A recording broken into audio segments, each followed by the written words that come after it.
A bit on yesterday afternoon to explain this extraordinary scene here. What did happen? What was responsible for it all? Amazing event, Chris. We're just not used to this sort of thing in the UK, of course. It's more like the pictures we get from the tropical regions where you get something like a hurricane going through. So a once-in-50-year event, as we know, it's something similar to the thing that happened in Lynmouth 52 years ago. It all started, innocently enough, a pretty good start to the day yesterday. Holidaymakers on the beaches would have been glad, I think, of the sea breezes coming in. But along the Cornish Peninsula, the sea breezes come in from both directions. Where they meet, that's what we call a convergence zone, and when those two winds meet, there's only one place they can go, and that's upwards. Now, normally there's a bit of a lid on the atmosphere during the summer months. This time it wasn't there. Those clouds began to build up and shot all the way up to around 40,000 feet, a great depth of cloud available to produce that heavy rain. So we've got thunderstorms developing along the line of those converging winds. Let's switch to the radar and see just how that developed. Keep your eye on the Boscastle area, see those bright colours developing, and the key to this, the way that they didn't move on. Often when we get showers, they tend to move through, so you get a quick heavy downpour, then they move on. Here we had a good 6 hours of that torrential rain. Now, it's been difficult to actually get a measure of just how much rain we saw out of it. Radar estimates from those pictures you've just seen, around about 130 millimetres. That's about 6 inches of rain, 5 or 6 inches of rain falling in the space of just a few hours. There could well have been more, though, over the higher ground inland. And compare that to the monthly average for this part of the world of around 70 to 90 millimetres. No wonder we had such an extreme event. So a bit of background there for you, Chris. Well, and then thank you for the background, Peter, but then what's going to happen? Because you can see it's raining fairly hard now. I mean, they are worried about more rain this evening.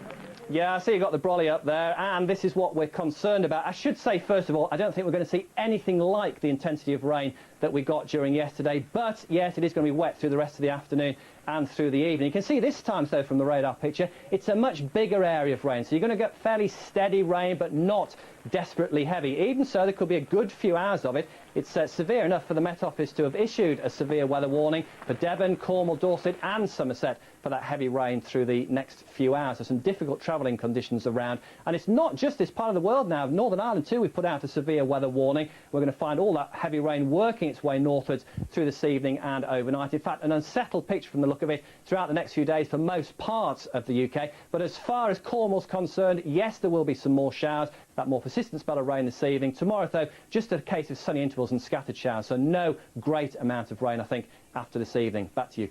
Here, the sleepy village, right in the heart of it here, where the river deluge came on both sides of the building that was in the centre. But it is these pictures now with the vehicles bobbing around in them, just floating along like corks, which really quite astonished everybody, because that was when we realised the full strength of this torrent. Now, if you look up, rescue helicopter there, but if you look straight up there, that is the River Valency, which comes down the middle. Off to the right, the River Jordan joins it, and if you've heard of a third river, the River Paradise, that fuels the River Jordan. So in effect, 3 rivers descended onto the very heart of Boscastle here. This shot is just up from, amateur video of course, just up from the harbour, which is down to the left. Those cars are floating down, getting washed down, a van just stopping into the harbour area. Now, the van that's just pushing itself round is an example of the vehicles getting stuck. Some of them didn't carry on like these ones are. Some stopped off to the right there by the main bridge in Boscastle, and the problem there was that they acted as a dam, adding to an even greater torrent of water coming through later. One of the more dramatic sights here is, in fact, which we'll see later, off to the left, that car moving off again round to the left, go down to a building at the harbour entrance called the Harbour Lights. It's a 400-year-old building, one of the most photographed in the county. And one of the young workers there was a 23-year-old woman called Sarah Hancock, who was born and bred in this village, is from one of the oldest families in Boscastle, and as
it only rained on Boscastle solid for 2 hours. Tintagel never had half the amount, Camelford never, everything was in Boscastle.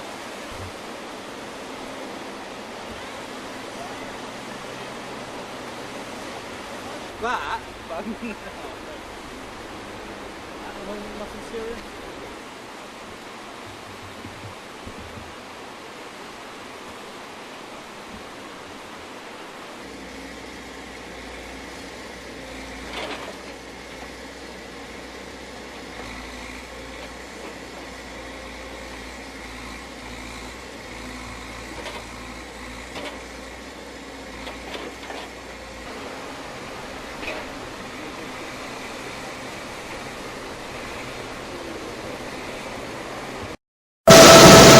While the sight of cars being tossed around in a raging torrent may look like a scene from a Hollywood blockbuster, this became a reality for the small Cornish village of Boscastle in August 2004.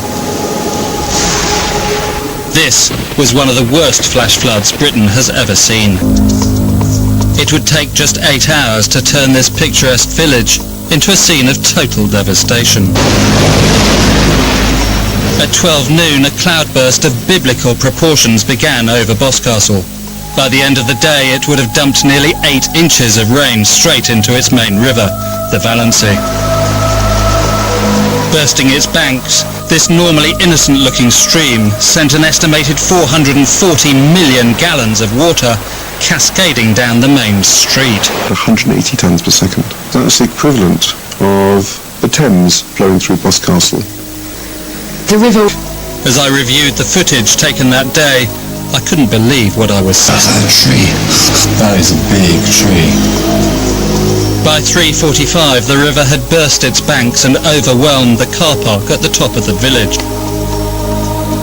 As the first of many cars were swept down the main street, it was obvious that a major disaster was unfolding. The cars were hitting the end of the building and they were just bouncing off like little toys.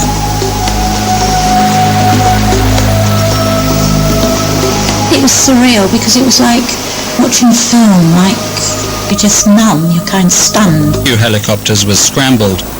All over Boscastle, tourists and residents were trapped in buildings totally overwhelmed by the water. Even the seasoned professionals were shocked by what they saw. Nothing really prepared us. Just looking down, it was just an amazing sight. As soon as the helicopters arrived on the scene, it was clear that time was running out. 90 minutes after becoming trapped, one by one, Rebecca's group were winched to safety. But they knew they had to get us on. I think it was only a matter of time really before, the houses and the foundations were washed away themselves. Flash floods are some of the most unpredictable and dangerous weather events we face in Britain today. I'm here in Boscastle. The Boscastle flood was one of the worst recorded in Britain. With the sight of collapsing buildings and vehicles being washed down the main street, it looked as if there had been a major loss of life.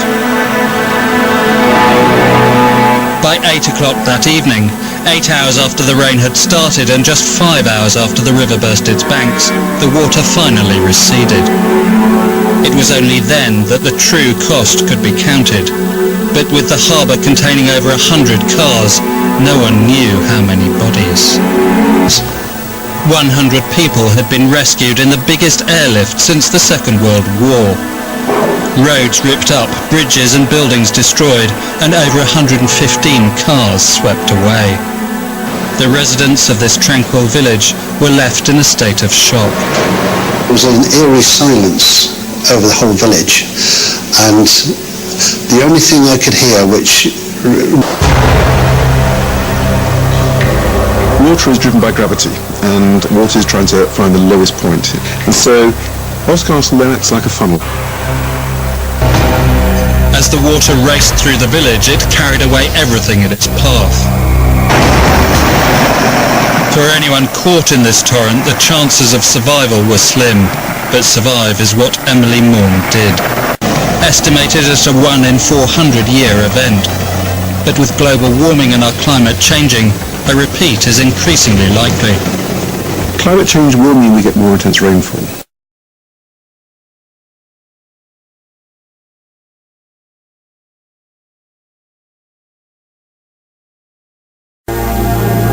I still can't actually quite believe that none of these cars have got people in them.